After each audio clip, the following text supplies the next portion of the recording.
We don't really know what's going to come of it yet, but what do you think about? Look, Riverboat Ron's not going to go for that bullshit. I'm going to tell you, look straight up. I'm going to tell you. What's up, y'all? It is your girl, Ashley Ross, and I have a very special guest back with us again, Swaggy J, a.k.a. my dad, a.k.a. Butters. Thank you for joining us, but we needed to get some analysis in Week 15 because so much is going on in the NFL. Glad to be here. I have a lot to say. I'm glad. Let's get started. Week 15 right now. Starting with the Thursday night game. This game was such a hot mess. I mean, we were watching the game, and even though the Chargers won, it just felt so weird. It was just such a bad game to watch. Look, both teams are horrible, right? I mean, the Raiders are in disarray. I mean, they started off very strong at the beginning of the year. They look like a playoff contender. I think they've kind of faded. Their defense is atrocious. They had their linebackers. What about John Gruden? Like, this is my question. If this was any other coach with a $100 million contract in his third, basically subpar losing season, we would be calling for his head. Like, why does he not get the slack that these other coaches get? Actually, that's a great point. I mean, look, between Mike Mayock and John Gruden, I mean, look, they're supposed to be like, geniuses. I mean, to pay somebody $100 million for 10 years is ridiculous to begin with for any coach. He certainly hasn't proved it yet. Yes, they have some talent, but I can't understand. If you look at the history of the Raiders, especially the last decade, they have drafted horribly when it comes to defense. Mm-hmm. I mean, their picks, especially their defensive secondary, their picks are just not panning out. And it's come back to bite them. I mean, at the end of the day, look, they're playing horrible in the secondary. Their linebackers are suspect. What do you think about the Chargers, though? Do you think, I mean, obviously Justin Herbert has been better than I think most of us expected, but do you think Anthony Lynn, like, is he gone at the end of the season? Look, I think he's gone, and I'll tell you why. It's time to go. I'll tell you why. Look, you take example, look at Cleveland Browns. All they did was bring in the coach, and now, look, they're a playoff team. They're rolling. The Chargers have a lot of talent. Anthony Lynn, I think he's a very good coach. But some coaches need to stay in the lane, either a defensive coordinator or stay in your coordinator lane. Right. You're not a head coach material, and maybe not at this time. Maybe down the road, as he's gained experience here, maybe he'll be a great head coach. But he has to go. There's too much talent on that team to be squandered away. They definitely need to make a coaching change. Panthers versus the Packers. This was a team that they kind of, how we talked about playing down a competition? Right. I feel like, yes, the Panthers have a horrible record and they play well. Teddy Bridgewater is a guy that he always seems to be in a game late in games. But I just think that the Packers, I like them more than I like the Packers of last year. They have some kind of holes where I'm not fully sold on them. Well, let's talk Carolina Panthers first. I think you got to give credit to Matt Rule and what he's done with that team. True. Look, 40 to 60% of the offense has not played in the last how many games since McCaffrey's been out. So he's True. that much part of their offense. That's what makes them go. Green Bay, on the other hand, I think they're a fraud. You think they're a fraud? I'm going to tell you straight up. The only advantage they have, I think that they play in a weak division. Granted, it's NFL. You got to line them up. You got to play who you're scheduled against. But at the end of the day, look who has beaten Green Bay. Tennessee Titans have beaten Green Bay. Buccaneers. The Buccaneers have beaten Green Bay. Look, I think Green Bay, they've been in close games. The Jaguars had them on the ropes. There's a couple of teams. Okay, but the Jaguars have had a couple teams on the ropes, to be fair. Here's the thing. The Packers, it's not going to shock me. Aaron Rodgers isn't your MVP? They could get beat in the first round. That's the thing about the NFC. Like, when you look at the NFC playoff picture, which we'll get into later, the thing about the NFC is I really think it's going to come down to matchups. It's really going to be so important these next couple weeks of how these games shake out, because it really just depends on who you could get matched up with is how far you can go. I think that's Absolutely. The recipe in the NFC. I mean, they don't have – the only thing – they have Devontae Freeman. You lock him down, and you handle the running game, and then you put pressure on Aaron Rodgers, they're done. And I think the teams that's beaten them, that's what they've done. So you think they're going to be one and done? I think they'll be one and done. They're not going to make it to the NFC Championship game. Regardless, I don't care if they have home field advantage. They will get beat. I at least give them getting past the first round. If they don't have a bye, I think they'll probably get past, unless they're playing Seattle. It shouldn't shock you that they could possibly get beat. I'm going to run all this tape back. Absolutely. Once the season's over, we're going to run all this tape back. Absolutely. Book it. Absolutely. Buccaneers at the Falcons. But what did I say in this game when Atlanta was up 24-7 I'm not, full transparency, I came down, I'm watching the game, and Atlanta had a large lead, and my dad's like, oh, it's over, blah, blah, blah. What did I say? What did I say? Yes, you did. Tell the people what I said. You said that the Buccaneers were going to come back, and did they? Kudos to the Buccaneers for coming back. But look, the Buccaneers have so much talent. I think there's lack of continuity between the coaching staff and especially with Bruce Arians and Tom Brady. I just think that they have different philosophies. Yeah, I mean, Tom Brady for 20 years has done it the Bill Belichick way. Bruce Arians has a different philosophy, and so I think they're still not cohesive. There's still not that continuity that they should have. Can they get it together in time to make a playoff run? They can, only because they have so much talent. They've proven that they can be in deep holes and come back. So they have too much offensive talent. What needs to continuously step up is the defense. I thought the defense. We thought coming into the season that was supposed to be like a bright spot for them coming into the strength. Exactly. So the defense has to, shore things up. But offensively, I think they're like the Kansas City Chiefs. They have too many weapons, and they can score. At will. The thing I like about the Bucs is, like you said, you can't fully count them out. I mean, it may be slow, it may look ugly at times, but when they can turn it on, it looks really good. It looks exciting. I mean, Antonio Brown, to be out of the league for the time he doesn't look like he's lost a step. You still have Mike Evans. You have just Gronk. You have all these different pieces. The thing that concerns me is the fact that, hey, Ronald Jones has been hurt, so, he's like... But you got Fournette. And he's kind of, he was like a healthy scratch. Yeah, Fournette's playing, but he's not the... People act like Leonard Fournette wasn't all-world in Jacksonville 3 years ago. He might have been all-world for a span of time, but the coaching staff saw enough to cut him, and look what we're seeing with the Who didn't the Jaguars cut, though? But they just told that outright, released him. But look, here's the thing. Ronald Jones is a star running back for that team. Fournette, he fills in. But that's another part of the problem with the Tampa Bay philosophy. Is like, are you a running team? Do you want to run the ball? Do you want to pass the ball? And they are constantly focusing on passing the ball, but you need to run a little bit. You have to have the only team that really can afford to abandon the run is Kansas City. True. Other teams have to establish both the run and the pass, at least a little bit. And I think they're trying to find out what from an identity standpoint. Do you think that the Bucs will be the first team in NFL history to host the Super Bowl at home?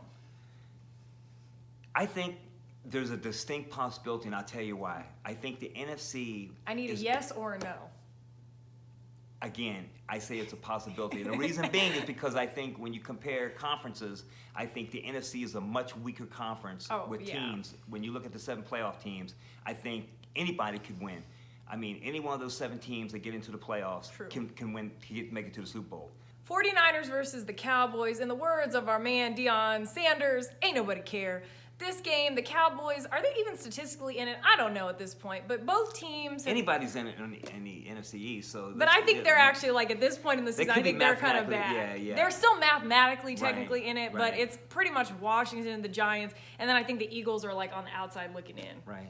But I think both teams, obviously the 49ers were depleted with injuries this year. I think both of them kind of have some QB questions. I know Jimmy G has been paid out, but again, is he really that guy? Mullins, we definitely know is not that guy.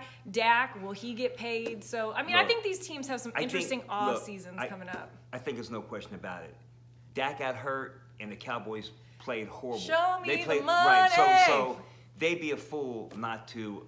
Trust me, there'll be 31 other teams interested in Dak Prescott. He's going to get paid. Right, it would be in the Cowboys' best interest. But here's the thing. I compare them to the Chargers. Every year, the Cowboys have so much talent, and they just, for whatever reason, they can't put it together. I still don't think Mike McCarthy is the right I'm not fit. sold on Mike McCarthy. So I think his tenure is going to be very short there in Dallas.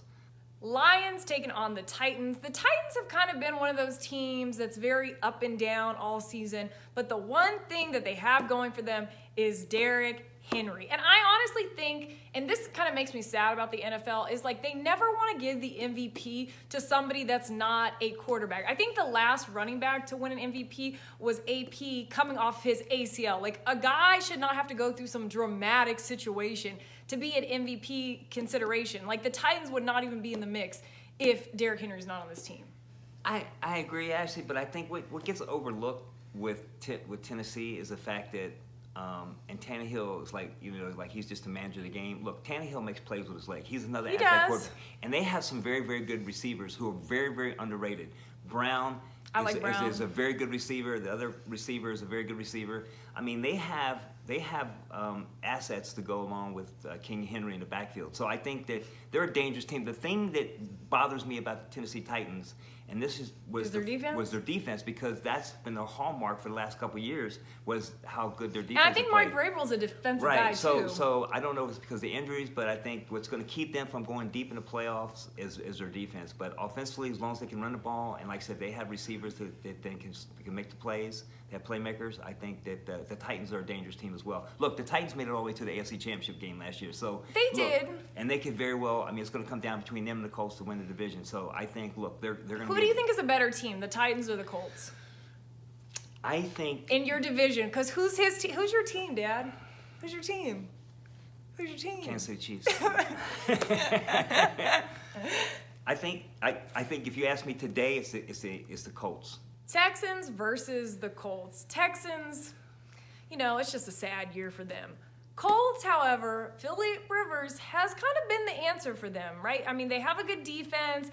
He's not my favorite quarterback, but he's definitely solid. You have to definitely put some respect on what he's done consistently over the years. And even this season, he's elevated this Colts team to a real playoff threat. Look, Phillip Rivers has played great football in the last 5 to 7 I'm games. shocked you're not wearing your Phillip Rivers jersey today. I'm not a Charger fan.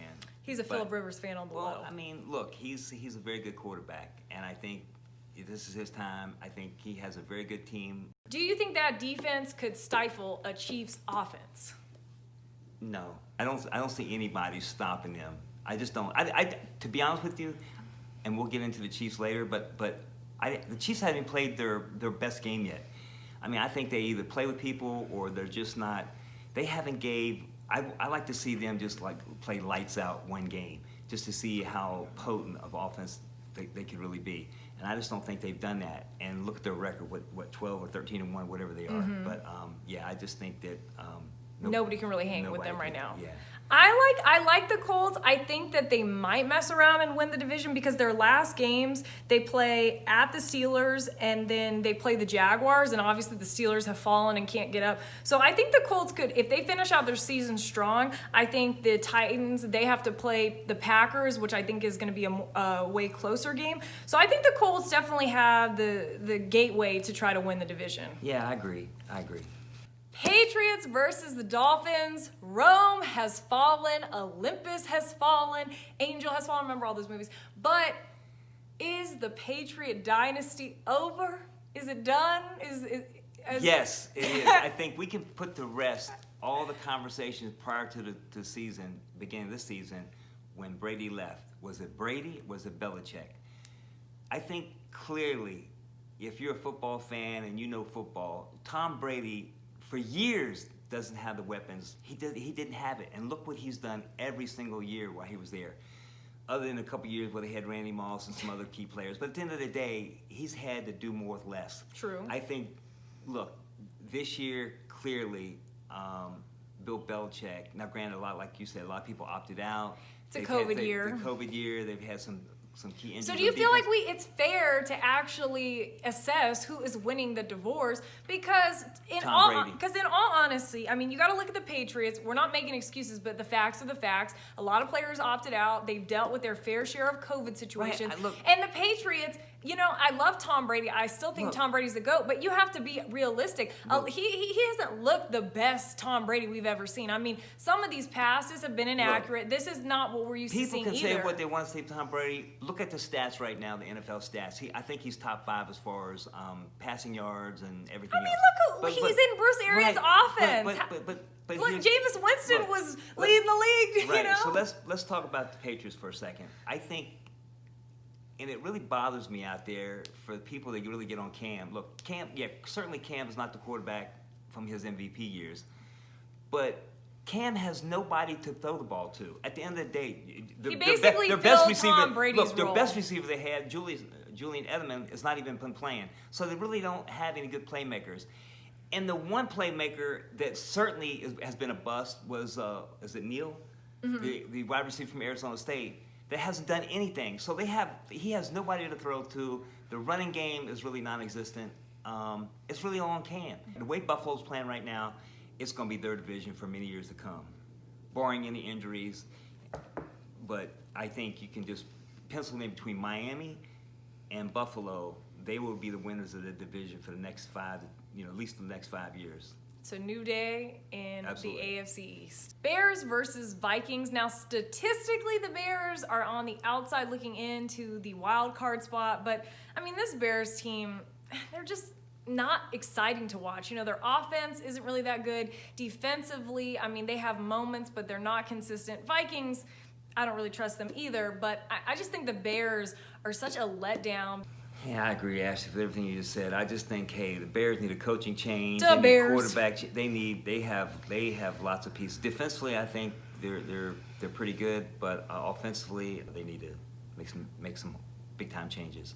Seahawks versus Washington. Now, Washington was a really hot team coming in. Alex Smith did not get the start. Dwayne Haskins did, and we're going to get into him in a second. But I thought this was a good win for Seattle. I'm really not looking at these regular season games super intensely and dissecting them. I know Seattle will be ready come playoff time, and that's to me what matters. Yeah, look, see, to me, everybody was on Russell Wilson. Hey, let Russell Wilson cook. I think, look, let Russell Wilson simmer. And what I mean by simmer instead of cooking is the fact run the ball. They got all their running backs back that are healthy now.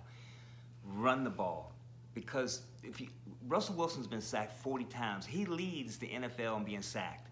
So run the ball, because really their Achilles heel is their offensive line and their defense. So offensively, run the ball, take the pressure off Russ. So you think just going into the stretch and this playoff run that they're about to make, they need to develop more of a run balance. game? Yes, they have to be able to run the ball, especially if they got to go to cold weather places like Green Bay and so forth. And defensively, they've gotten healthier. They've gotten better. So the defense, I'm optimistic about the defense. Me They're starting too. to get more pressure on the quarterback. I think Jamal Adams, I think he has been worth every trade penny that they got for him. Absolutely. He has been, because the thing is what Jamal brought, not only from a, play standpoint, but he's brought an energy. Well, The thing I really like about watching Jamal Adams is, I like a lot of the football, but it's rare now when I see a game where I'm like, he kind of reminds me of like an old school player. He has a very old school football, rough, tough intensity to him. So I think that Seattle, like I said, I like the let Russ simmer. I don't think Russ likes that, but let Russ simmer. I think that's a good point. And another thing is that it wasn't just, Adams that they got. It was also Dunlap. Carlos Dunlap from Cincinnati. So the defense, like I said, they're getting healthy. They're looking better. I think. What do you think about Washington, though? So look. Breaking news today, people. So in this story. So let me just tell you what happened. So if you don't know by now, so Dwayne Haskins, he got the start over Alex Smith, and they didn't even win the game. But obviously with COVID going on and the protocols, the NFL is taking everything very seriously, and Washington is one of the few NFL teams that have not really been hit with any COVID stuff, knock on wood. But Dwayne, after they played yesterday, he was seen at the strip club without the mask, and we don't really know what's going to come of it yet, but what do you think about? Look, Riverboat Ron's not going to go for that bullshit. I'm going to tell you, look straight up. I'm going to tell you, that's not his quarterback, and I guarantee you. I mean, he had a short leash to begin with. This is the second or third incident with Haskins this year alone. So I think this just shows his immaturity. You're a professional. Act like a professional. But more importantly, look, you have every opportunity with Alex Smith hurting and the other quarterback getting hurt. It's a fact. You could take over, prove At yourself, least get some prove yourself tape. the rest of the season. So that way, going into 2021, like you could be possibly vying for the starting quarterback. But your immaturity now is probably going to have them really scrutinizing you, and you might not even be on the team in 2021.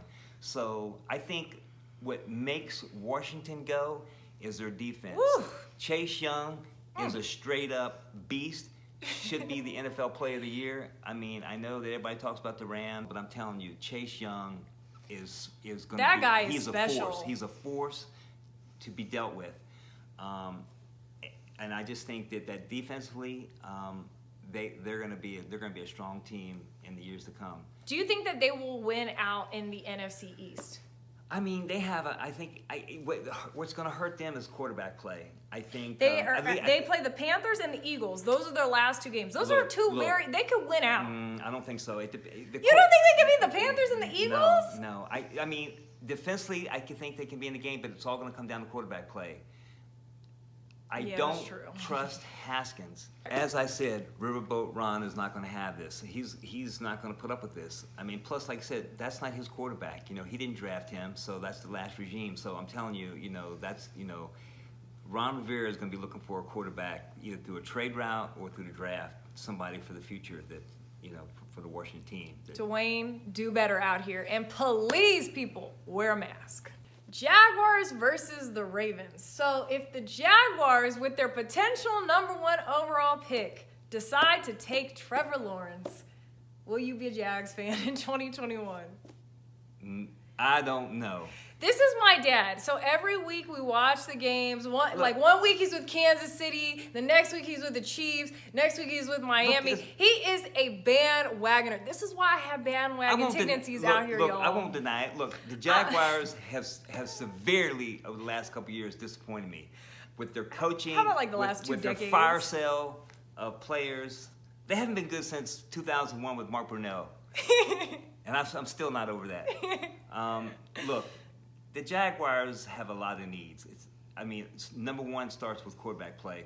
I think it starts with the GM, and I think the thing about why I like this Trevor Lawrence option is because I do think when you have that #1 pick, we've seen what it's done in teams like a Cleveland, teams like the Bengals last year with Joe Burrow. We've seen the energy that a #1 pick can generate, and that's what I'm hoping for the city of Jacksonville. And I feel like Jacksonville is such a hungry fan base for someone really talented that they will erect a statue if he has a 10-win season. Look, Sonny's Barbecue has already said that if they get Trevor Lawrence, Trevor Lawrence is a Southern boy from Georgia, so it only makes perfectly sense for him to migrate a little bit further south to Jacksonville. Duval. I think he's the perfect Tank for Trevor. Tank for Trevor. Well, thank God for the Jets to win the game, and it fell into their lap. And I think honestly the Jaguars are going to lose the last. Yeah, they have the Jaguars play the Bears and the Colts. Look,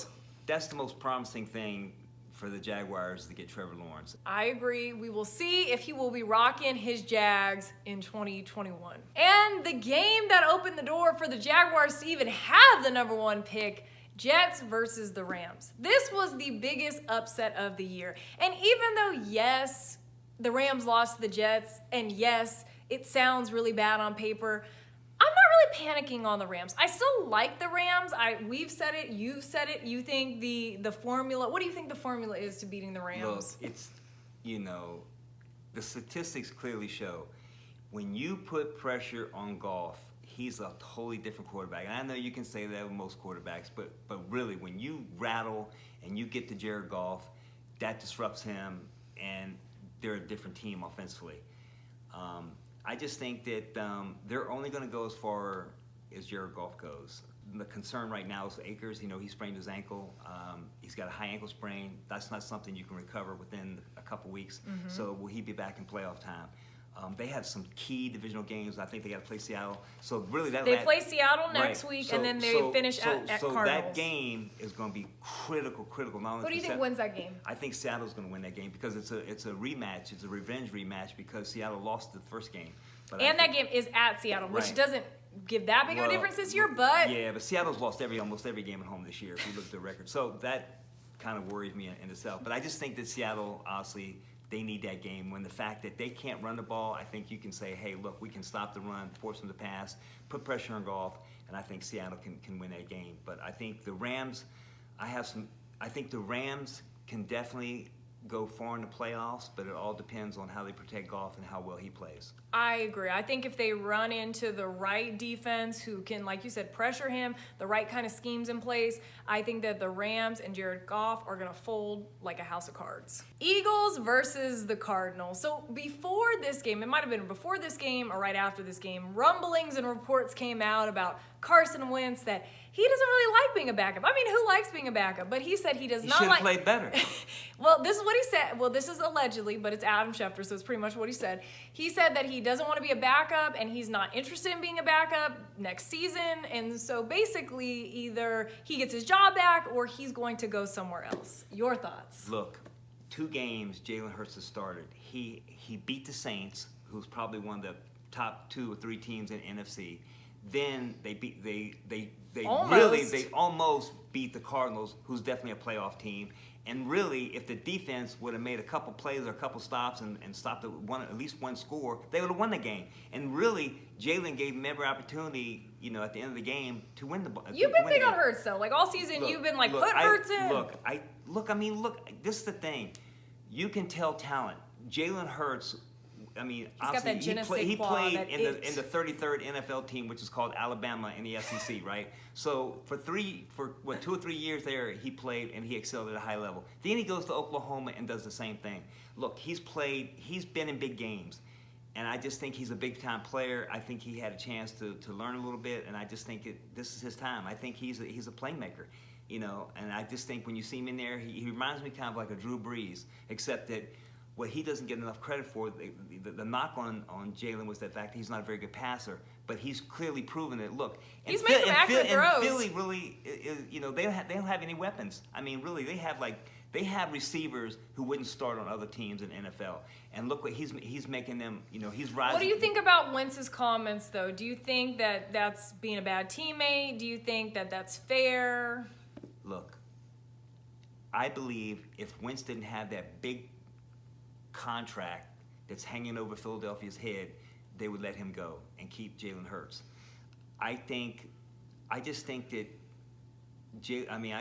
Carson Wentz has a lot of mechanical issues that's going to take him a while to get fixed, and I just don't know that. And I think also confidence issues. I mean, the psyche of him at this point. You've seen somebody else win the Super Bowl with your team. Then everybody galvanized around him. You're always injured. Then when you're not injured, you're not playing well. You don't really have all the protection. So I think there's a lot of stuff, and I think for both teams it would be good to part ways. It's just who in the NFL is going to be willing to take on the risk and his contract at this point. Yeah, that's going to be the key right there. But I think Jalen Hurts is here to stay.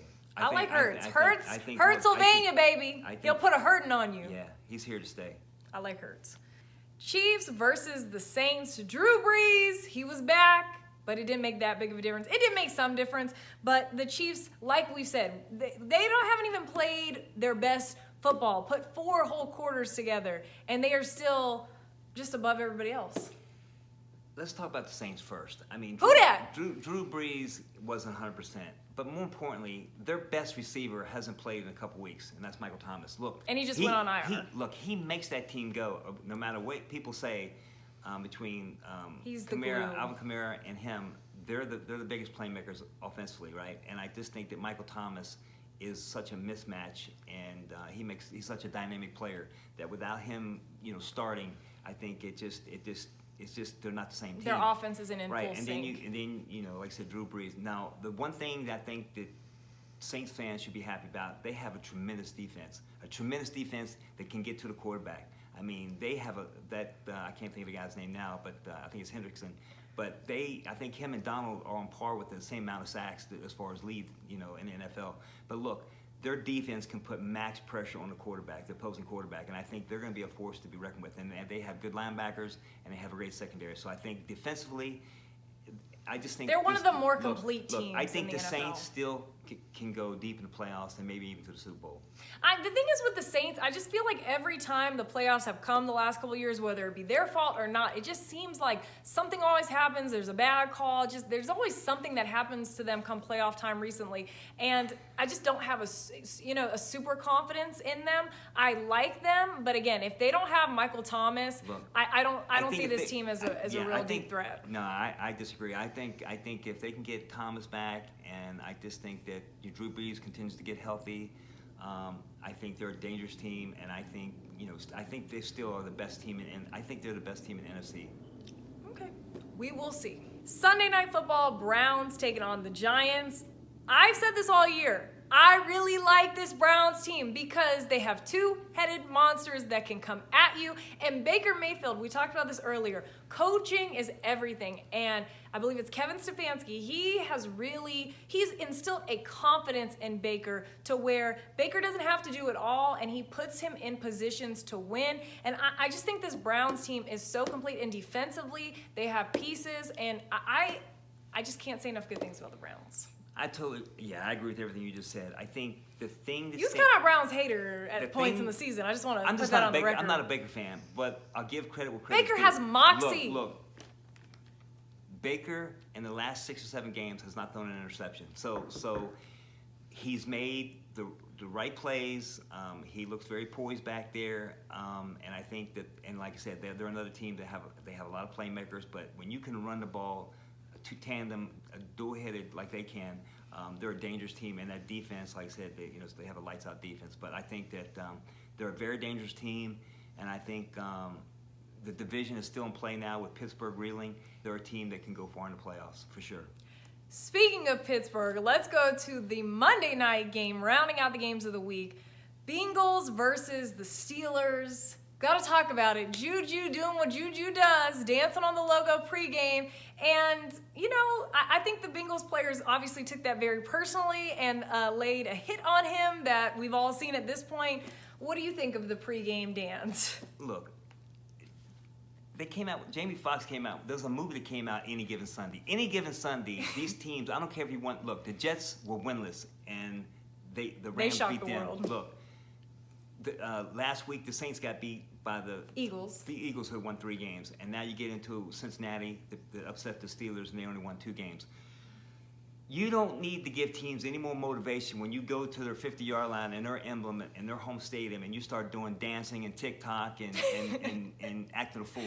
You don't think these players, the coach didn't need to say anything. Look, that was motivation enough. And I think they saw also that Pittsburgh is not the same team that they faced beginning of the year. Pittsburgh has been exposed. And Cincinnati came out. The energy, I thought it was a playoff game from Cincinnati's perspective. In the first half. That they had a lot to play for because they were flying around, making plays, and I just think that Pittsburgh is in deep trouble. I just want to point this out. So in Pittsburgh, first off, if you go back, I'm not going to run them down, but go back and look at who Pittsburgh played when they won. All those teams were kind of suspect. None of those wins are super impressive. But this is a key thing that I want to point out. In the last 3 losses for Pittsburgh, against Washington, 21 rush yards. Against the Bills, 47 rush yards. Against the Bengals, 87 rush yards. They cannot run the football. And like you said, you have to have a balanced attack in the NFL. And Big Ben, he is not the Big Ben of yesteryear. And I just think that between their lack of a run game, I think between the bulletin board material, the Steelers really are having a problem right now. And they need to get it together. And that's why with the Jujus and the TikToks, I said this last week, everybody wants to be more than an athlete. That's fine. Build a brand. But at the end of the day, you have to take care of your business. You are a professional athlete. That's what you get paid for. That is what makes everything else go. If you don't handle your business there and you're writing checks that you can't cash, all the other stuff goes out of the window. If they're still winning games, yes, it's a little disrespectful, but this isn't that big of a deal. But the hits that teams are going to be putting on them, you can't cash checks that you can't write checks that you can't cash. And that's what the Steelers are doing right now. Yeah, I agree, Ashley. Look, here's the thing. The Steelers have lost 3 games in a row, and it's not going to get easier for them. They have to play the Colts, and they got to play the Browns. Mm-hmm. Both teams have 10 wins. Okay? And both teams know that they need those wins for their playoff position. So you can best believe that they're watching the film, and they see that the Steelers have barely scored 20 points in the last 3 games. Offensively, they're way out of sync. Defensively, their 4 starting linebackers are all gone. They're in serious trouble. They're in deep trouble. And I think that they went from the number 1 seed to the number 2 seed to the number 3 seed in 3 weeks. Look. They have fallen and they cannot get up. Right. Life alert! And like I said, there's a high probability now that they might not even win the division. So I think that Pittsburgh, they're in serious trouble. And like you said, Ashley, they can't run the ball. And that's a problem. And defense don't respect the run because they know that they can't run the ball, so they're just stacking the box and forcing them, and they can double team the receivers. So yeah, they're in deep trouble. And I see Pittsburgh. That's another team that I think They're reeling right now. They could be one and done very quickly. They could be one and done. Oh, how the mighty have fallen. Pittsburgh, get it together and get it together quickly. And that wraps up week 15 of the Ashley Ross Show. Thank you so much to my dad, my bud, for joining us. Dad, did you have a good time? Yes, I did. I am so glad that he brought his A game today. So if you guys enjoyed this, please like, subscribe, follow me on Instagram at AshleyRoss3. We want to wish you and your family a Merry Happy Christmas. holidays. And Swaggy J came back to the show. So you guys, thank you so much. Have a great holiday. Bye.